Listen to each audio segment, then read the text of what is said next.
தளபதி வந்திருக்காருன்னு எல்லாருமே புலம்புறீங்க. 2 கட்சியில வந்து கூட்டணி அமைச்சிருக்காங்கன்றாங்க. கூட்டணின்றது உங்களோட செயலுக்கு நீங்க ஜெயிச்சிருவீங்கன்ற எண்ணம் மட்டும்தாங்க. ஆனா எங்களோட தளபதி ஆல்ரெடி ஜெயிச்சிட்டாரு. நீங்க என்னதான் பண்ணாலும் அவளை தோக்கடிக்கணும்னா கட்சியில தோக்கடிக்கணும்னு நினைப்பீங்களா? அதுக்கும் நாங்க எல்லாருமே ரெடியா தான் இருக்கோம். ஏன்னு கேட்டீங்கன்னா தமிழக வெற்றி கழகம் வெற்றி பெறணுன்றதுக்காக தான் இவ்வளவு பெரிய ஒரு ஸ்ட்ரென்த்தான ஒரு தூண்கள் எல்லாருமே இருக்கும். கண்டிப்பா எங்க தளபதி வெற்றி பெறுவாருன்னு நாங்க நம்புவோம். நம்பிக்கையோட சேர்த்து எங்களோட ஆறுதலை கொடுப்போம்.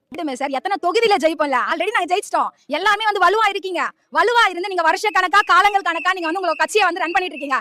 தனித்து செயல்பட்டு ஒரு முறை ஆட்சிக்கு வந்து நிக்கணும்னு எங்க தளபதி இப்பவே ஜெயிச்சிட்டாருங்க. இழிவுபடுத்தி பேச வேண்டிய அவசியம் எங்க தளபதிக்கு கிடையாதுங்க. மக்களுக்கு தொண்டாற்றுதா அவர் வந்து இந்த ஆட்சிக்கு வராரு. யாரையும் நாங்க பகச்சிக்கணும், யாரையும் நாங்க விரோதம் பண்ணணும், இவங்களை குறை சொல்லி நாங்க ஆட்சிக்கு வரல.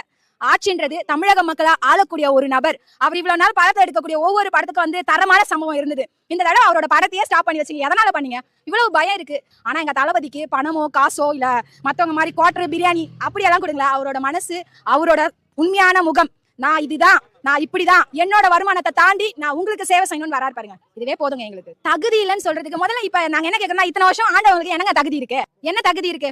நாங்க வந்து ஏடிஎம்கே மாதிரியும் இல்ல டிஎம்கே மாதிரி, டிஎம்கே பாத்தீங்கன்னா பரம்பரையா தனக்கு குட்டிஸ்ல இருந்து பெருசு வரலாம் ஆட்சியில இருக்கு. அவங்களுக்கு என்னங்க தெரியும்? இப்ப வந்து வந்திருக்கிற ஒரு ஆட்சியிலுமே அவங்க வீட்டுல இருக்க பசங்களை கூப்பிட்டு ஒண்ணுமே தெரியாத படிக்காத முண்டத்தெல்லாம் கூட்டு வந்து உள்ள போட்டு ஆட்சியை நடத்துற உங்களால முடியும்னா, இந்த உலகத்தையே ஆண்டு இந்த ரசிகர் மன்றத்தை வச்சுட்டு அவரு கூட எத்தனை பேர் இருப்பாங்க? கண்டிப்பா எல்லாருமே அவருக்கு தேவையான எல்லா ஹெல்ப்பும் பண்ணுவோம். அவருக்கான நாலேஜ் வந்து அவர்கிட்ட இருக்கு. அதை வந்து அவர் ஆட்சிக்கு வந்ததுக்கு அப்புறம் வெளிப்படுத்துவாரு. அன்னைக்கு பாப்பீங்க.